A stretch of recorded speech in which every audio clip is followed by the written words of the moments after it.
Ya, baik anak-anak, kita lanjutkan di pertemuan kedua pelajaran kimia kelas 11 ini.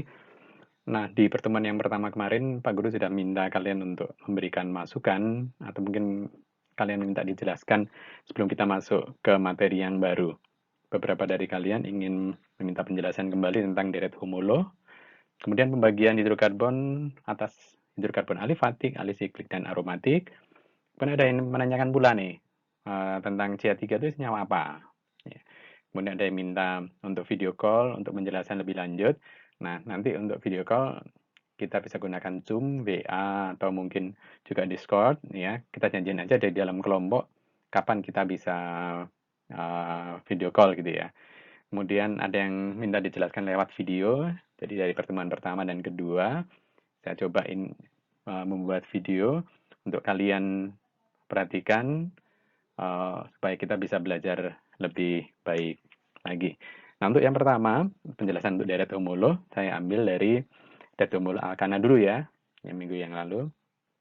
Untuk deret homolo alkana, kalian sudah saya minta untuk menghafalkan yang jumlah atom C-nya 1, rumus strukturnya seperti apa, namanya apa gitu ya. Nah, yang perlu kalian perhatikan untuk deret homolo, ya, yang dimulai dari atom C-nya 1, atom H-nya ada 4. Kalau yang atom C-nya 2, atom H-nya ada 6. Ya. Kemudian yang atom C-nya 3, atom H-nya ada 8. Ya, atom C-nya 4, atom H-nya ada 10. Kalau kalian perhatikan, selisih atom C, jumlah atom C itu satu-satu ya. 1, 2, 3, 4, dan seterusnya. Sampai 10 kemarin ya, kita belajar ya. Kemudian hidrogennya, selisihnya berapa tuh? Dari 4, 6, 8, 10. Ya, 22 ya. Nah, jadi untuk setiap satu atom C selisihnya 2 hidrogen atau CH2 selisihnya. Nah, ini kan berarti ada keteraturan selisih atom C dan atom H, maka disebut dengan deret ya. Seperti di matematika juga ada deret ya. Nah, ini juga sama, tetapi ini adalah deret dari senyawa alkana. Nah, karena selisihnya sama, maka kita sebut dengan deret homolo. Homo sama gitu ya. Nah, untuk pertanyaan yang kedua tentang CH3 itu senyawa apa? Jadi CH3 itu bukan senyawa ya. Yang merupakan senyawa adalah CH4 ya. Jadi CH3 itu untuk menuliskan bahwa atom C itu mengikat 3 atom H. Ya. Nah, untuk kalian ingat, atom C itu punya 4 ikatan ya. Jadi kalau ada CH3 berarti ada satu ikatan yang masih bisa berikatan dengan atom H atau atom C lain. Ya. Baik, untuk penggolongan alifatik, alisiklik, dan aromatik, saya jelaskan sebentar lagi.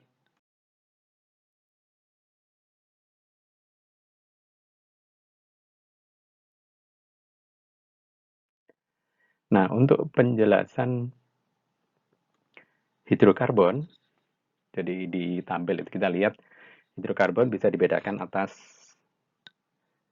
hidrokarbon alifatik dan hidrokarbon siklik. Ya. Untuk hidrokarbon alifatik dibedakan lagi atas hidrokarbon alifatik yang jenuh dan yang tidak jenuh. Nanti yang jenuh ya itu adalah alkana, yang tidak jenuh adalah alkena dan alkuna. Kemudian yang siklik nanti ada alisiklik dan aromatik. Nah, untuk alifatik jenuh yang alkana, kalian lihat di sana ada pentana ya. Minggu yang lalu kalian sudah saya minta untuk menghafalkan. Untuk pentana berarti 5 atom C ya. Kemudian kalian hitung di sana hidrogennya ada 12. Nah, kalian cukup memperhatikan ikatan dalam pentana itu. Coba perhatikan, ada satu garis lurus semuanya yang menghubungkan antar atom C. Itu menunjukkan bahwa hidrokarbon itu merupakan senyawa alifatik yang jenuh.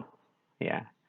Nah, bedanya dengan yang tidak jenuh adalah perhatikan di contoh satu pentena. Ya, meskipun sama-sama jumlah atom C-nya 5, tetapi hidrogennya jumlahnya beda ya.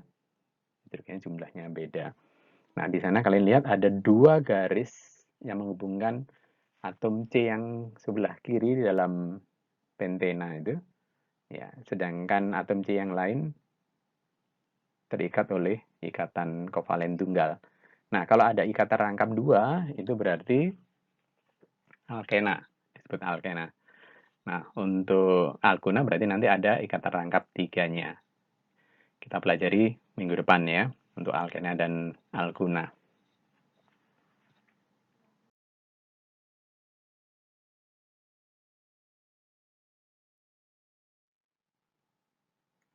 Selanjutnya, untuk senyawa hidrokarbon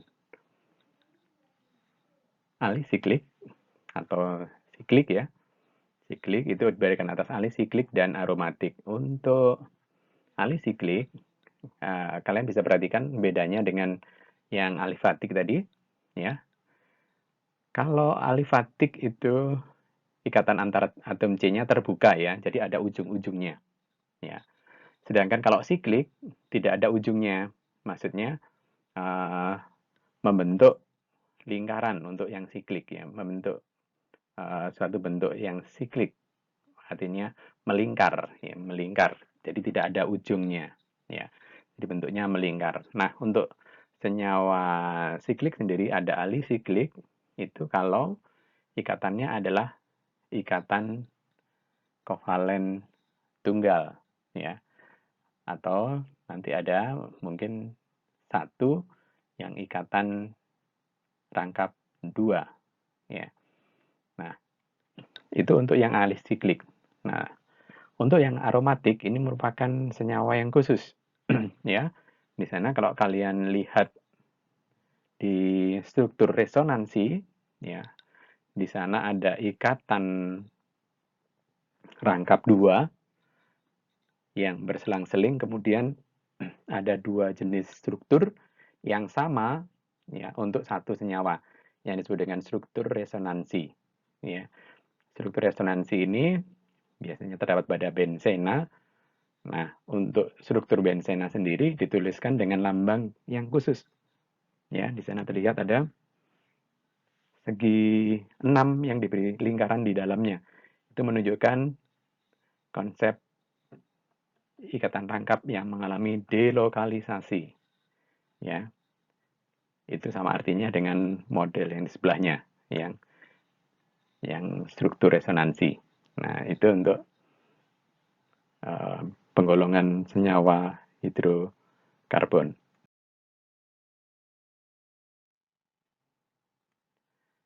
Berikutnya, kita akan melanjutkan materi yang baru, yaitu tentang isomeri, ya, atau pembentukan isomer. Nah, apa yang dimaksud dengan isomer? Isomer adalah suatu senyawa yang memiliki rumus molekul sama, tetapi rumus strukturnya beda. Nah, kalian lihat di sana ada butana, ya, rantainya lurus, kemudian di bawahnya ada lambang yang tanpa atom C dan atom H-nya. Setiap lekukan ujung dari bentuk itu adalah atom C ya. Jadi kalau di sana ada 1, 2, 3, 4 ya, pojok-pojok itu dan di ujung itu menunjukkan 4 atom C. Kalau rantainya lurus disebut dengan N-butana atau normal butana. Nah, bandingkan di sebelahnya adalah sama-sama 4 atom C ya. Sama-sama 4 atom C yang ikatannya berbeda, rantai atom karbonnya berbeda. Kalau yang di sebelah kiri tadi lurus, nah sekarang yang di sebelah kanan dia bercabang, ya. Namanya bukan butana lagi, ya. Namanya adalah metil propana.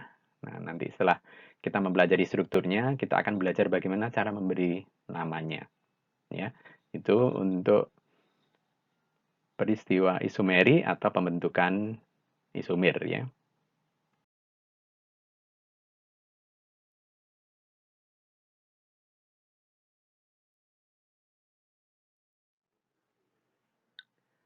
Nah, kita lanjutkan dengan mencari isomer. Jadi kalau seandainya Anda diminta menggambarkan rumus struktur isomer pentana. Ya, bagaimana caranya? Jadi, ingat kembali untuk pentana itu ya. Penta itu atom C-nya 5 ya. Atom C-nya 5. Nah, nanti atom H-nya bisa kalian hitung tuh, ya. Bisa kalian hitung hidrogennya ada 12.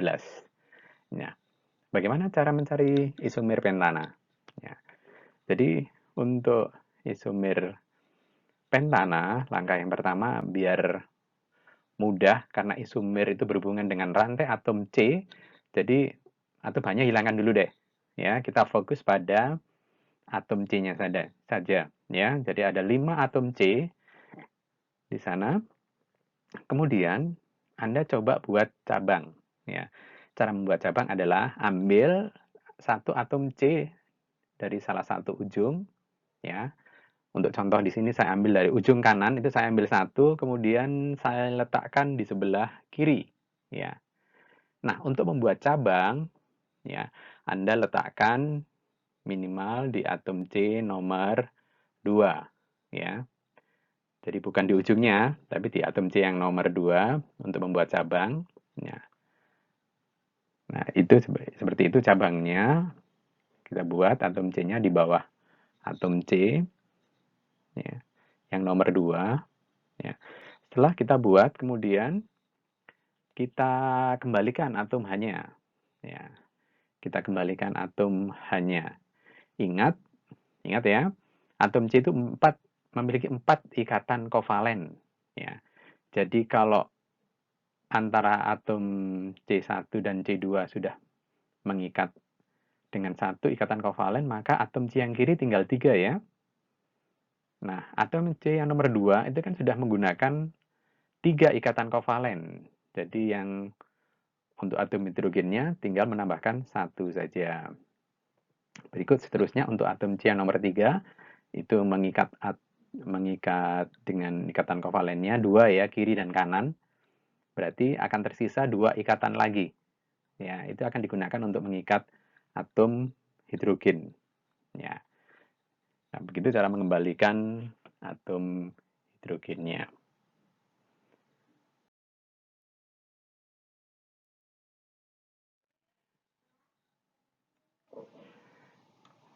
Selanjutnya, apakah hanya ada satu isomer saja? Ya. Apakah hanya ada satu kemungkinan saja membuat isomer pentana? Ya. Nah, kita lihat, kita coba-coba sih. Jadi, sekali lagi, kita lihat ada 5 dulu ya. Ada 5, kemudian kita ambil 1. Nah, kita coba untuk atom C yang kita ambil 1 itu kita letakkan dengan posisi yang berbeda. Kalau tadi di atom C yang nomor 2, sekarang kita ambil posisi di atom C yang nomor 3 dari kiri. Ya. Nah, kalian perhatikan struktur itu. Nah, apakah ini merupakan rangka karbon yang berupa isomer? Ya. Nah, coba perhatikan. Struktur yang sekarang ini, kalau kalian putar 180 derajat, jadi diputar gitu ya, putar 180 derajat, ya. Kalau kalian perhatikan, akan kembali atau sama dengan struktur yang pertama tadi yang kita buat. Ya. Maka untuk struktur yang ini, dia bukan isomer. Karena kalau kita putar, ya, dia akan kembali ke isomer yang pertama tadi yang sudah kita buat. Ya. Jadi ini bukan isomer. Ya, karena sama dengan yang pertama tadi. Nah, berikutnya kita coba nih dengan struktur yang berikutnya, yang nomor 2 lagi. Nah, di sini kita lihat, kita coba meletakkannya di atom C yang ujung. Kita ambil, misalkan Anda ambil dari yang sebelah kiri, kemudian kalian letakkan di ujung. Ya. Nah, kalian perhatikan, kalau kalian meletakkan cabang di ujung, ya, itu namanya bukan cabang, ya. Jadi, namanya bukan cabang. Sehingga untuk struktur yang kedua, ini kalau kita letakkan posisi atom C-nya lurus, ya, berarti akan sama dengan soalnya, ya, akan sama dengan pentana. Jadi ini bukan isomer juga, ya. Jadi untuk dua struktur yang berbeda ini bukan isomer. Kita coba-coba lagi posisinya, ya. Kita coba-coba lagi posisinya dengan rumus struktur yang ketiga, ya. Nah, rumus struktur yang ketiga ini sama nggak dengan yang sebelum-sebelumnya, ya. Nah, ini ternyata beda dia, ya, karena atom C yang di tengah itu bisa mengikat dua atom C lain, ya. Jadi nggak ada yang sama, maka ini adalah merupakan isomer dari pentana. Nah, setelah atom C-nya ketemu, struktur isomernya, kita kembalikan atom H-nya, ya. Sehingga kita akan dapatkan dua isomer untuk pentana, ya. Kita dapatkan dua isomer dari pentana. Nah, itu untuk pembentukan isomer. Nah, setelah ini kita akan latihan, ya. Anda akan berlatih cara mencari rumus struktur isomer alkana. Ya. Nanti Anda silakan lihat di